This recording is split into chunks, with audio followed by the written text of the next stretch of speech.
چارسدہ میں عالم دین مولانا محمد ادریس کے قتل کیس میں اہم پیش رفت، قانون نافذ کرنے والے اداروں کا 5 سے زائد ملزموں کی گرفتاری کا دعویٰ۔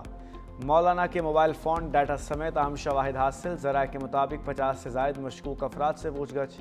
گرفتاریاں پشاور، نوشہرہ، چارسدہ، مردان اور ثوابی سے عمل میں لائی گئیں۔ تفتیش میں صوبائی اور وفاق اور حساس ادارے شامل۔ سیف سٹی ٹیم سمیت مختلف یونٹس مشترکہ طور پر تحقیقات کر رہے ہیں۔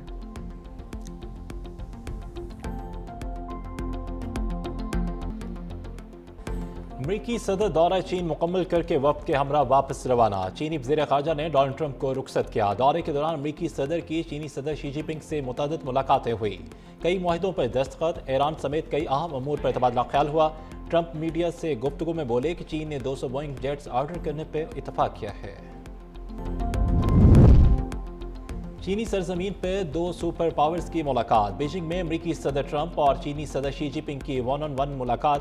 ٹرمپ نے میڈیا کو بتایا کہ چین کے ساتھ شاندار تجارتی معاہدے کر لیے، ایران کے ساتھ کشیدگی پر وہ مسائل حل کیے جو دوسرے نہیں کر سکتے تھے۔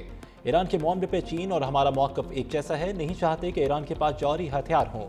اس سے پہلے امریکی چینل کو انٹرویو میں ٹرمپ کا کہنا تھا کہ چاہتے ہیں کہ آبِ ہرمز کھلی رہے، چین ایران کو فوجی ساز و سامان نہیں دے گا۔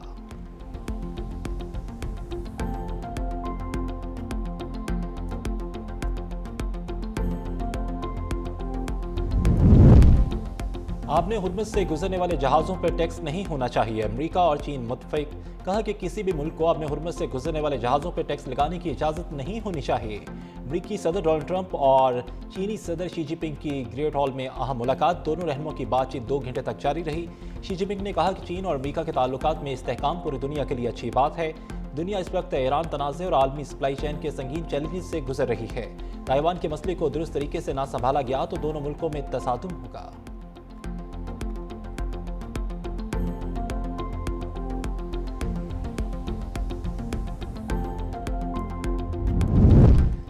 امریکہ ایران معاملے پر چین کی مدد نہیں مانگ رہا، ان کی مدد کی ضرورت نہیں ہے۔ امریکی وزیر خارجہ مارکو روبیو کی وضاحتیں۔ کہتے ہیں کہ چین نے کہا کہ وہ آبِ ہرمز کو عسکریت کا مرکز بنانے کے حق میں نہیں۔ ٹرمپ نے واضح کیا کہ ایران امریکہ کی اندرونی سیاست کا استعمال کر کے انہیں بری ڈیل پر مجبور نہیں کر سکتا۔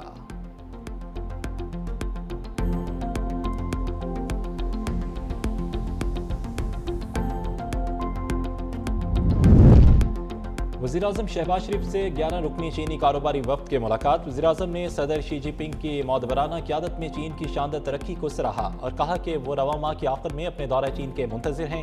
شہباز شریف نے IBI گروپ کے پاکستان میں اپنے ڈیجیٹل اکانومی ہیڈ کوارٹر قائم کرنے کے فیصلے کو سراہا۔ وزیراعظم کا پاکستان اور چین کے درمیان کاروباری سطح پہ بڑھتے ہوئے تعاون پہ اطمینان کا بھی اظہار۔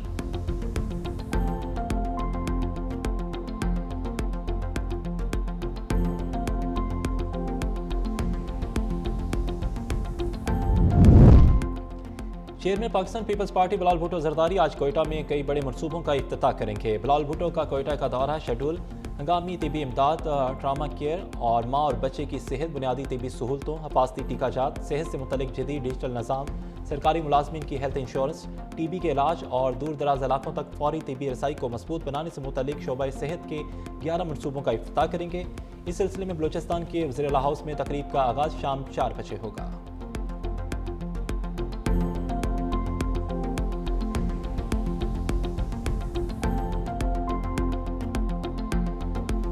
IMF کا پاکستان کی معاشی بحالی میں پیش رفت کا اعتراف۔ IMF نے پاکستان سے متعلق تفصیلی رپورٹ جاری کر دی۔ رپورٹ کے مطابق خطے کی جنگی صورتحال کے باعث پاکستانی معیشت کو خطرات برقرار ہیں۔ GDP گروتھ میں اضافہ، مہنگائی قابو میں ہے، کرنٹ اکاؤنٹ خسارہ مجموعی طور پر متوازن رہا۔ پاکستان میں تیل کی قیمتوں میں اضافہ مہنگائی بڑھنے کا سبب بنا۔ زر مبادلہ کی بحالی کا عمل جاری رکھنے کی ضرورت ہے۔ مشرقی وسطی کے تنازع سے پاکستان کی معاشی ترقی متاثر ہوئی۔ پاکستان کی معیشت میں استحکام آ رہا ہے، کچھ ٹیکس اصلاحات اور اہداف مکمل نہیں ہو سکے، جنگ کے مجموعی اثرات محدود رہنے کی توقع ہے۔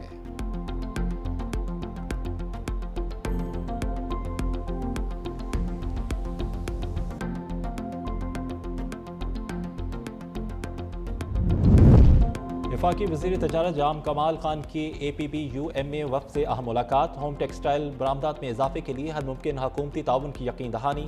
لاس اینجلس میں پاکستانی کمپنیوں کی نمائش میں شرکت پر سہولت فراہم کرنے کا اعلان۔ سفارتی حکام کو برآمدکنان کی معاونت کی ہدایت۔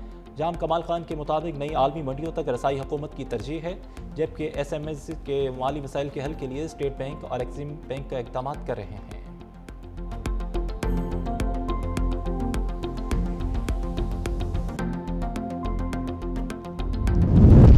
اسلام آباد ہائی کورٹ میں 190 ملین پاؤنڈ کیس کی سماعت، عدالت نے بانی پیٹے اور بشرا بی بی کے وکلاء کو دلائل دینے کے لیے 20 مئی تک آخری مہلت دے دی۔ وکیل سلمان صفدر نے سماعت ملتوی کرنے کی درخواست دائر کی۔ نیب کی مخالفت۔ عدالت نے حکم نامے میں کہا کہ گزشتہ سماعت کے دوران تمام فریقین کو حاضری یقینی بنانے اور اپیلوں پر دلائل دینے کی ہدایت کی گئی تھی۔ کیس کی حساسیت اور اہمیت کے پیش نظر وکیل کو ایک آخری اور حتمی مہلت دی جا رہی ہے۔ حکم نامے میں ہدایت کی گئی کہ سلمان صفدر تمام ضروری اقدامات مکمل کریں اور آئندہ سماعت 20 مئی کو اپیلوں پر باقاعدہ دلائل دیں۔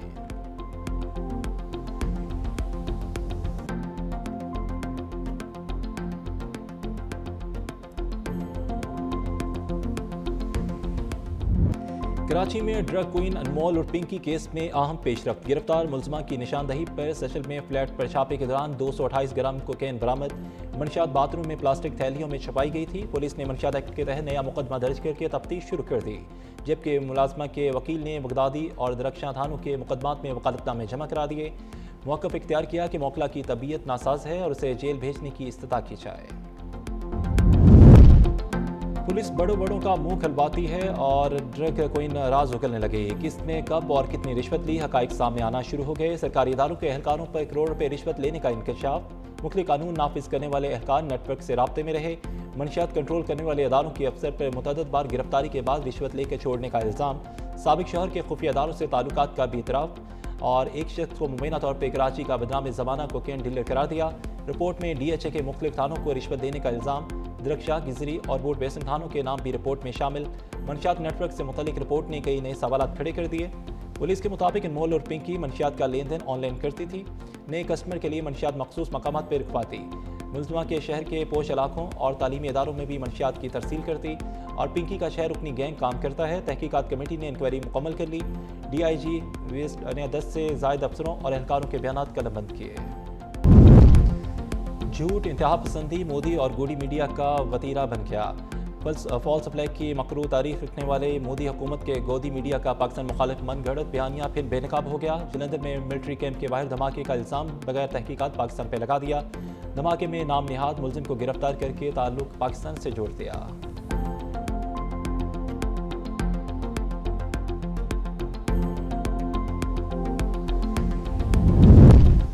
افغان طالبان رجیم نے افغانیوں کو ہر قسم کے حق سے محروم کر دیا۔ افغان طالبان رجیم نے سیاسی اور معاشی آزادی چھیننے کے بعد اب افغان عوام کی جائیداد ہتھیانے کی بھی قانونی شکل دے دی۔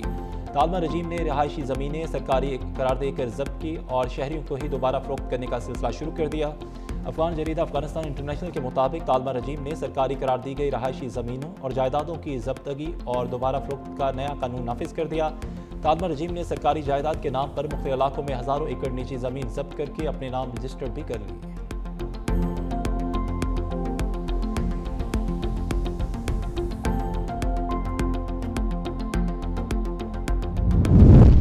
پنجاب بھر میں آندھی اور بارش تباہی مچا گئی۔ گزشتہ 24 گھنٹوں کے دوران چھتیں، دیواریں، درخت اور بل بورڈ گرنے کے مختلف حادثات میں 3 افراد جاں بحق، 24 زخمی۔ لاہور اور فیصل آباد سب سے زیادہ متاثر۔ ڈی جی خان میں آسمانی بجلی گرنے سے 3 افراد زخمی۔ ریسکیو حکام کے مطابق شدید زخمیوں کو ہسپتال منتقل کر دیا گیا، جبکہ شہریوں کو ہنگامی صورتحال میں 1122 پہ رابطے کی ہدایت کی گئی ہے۔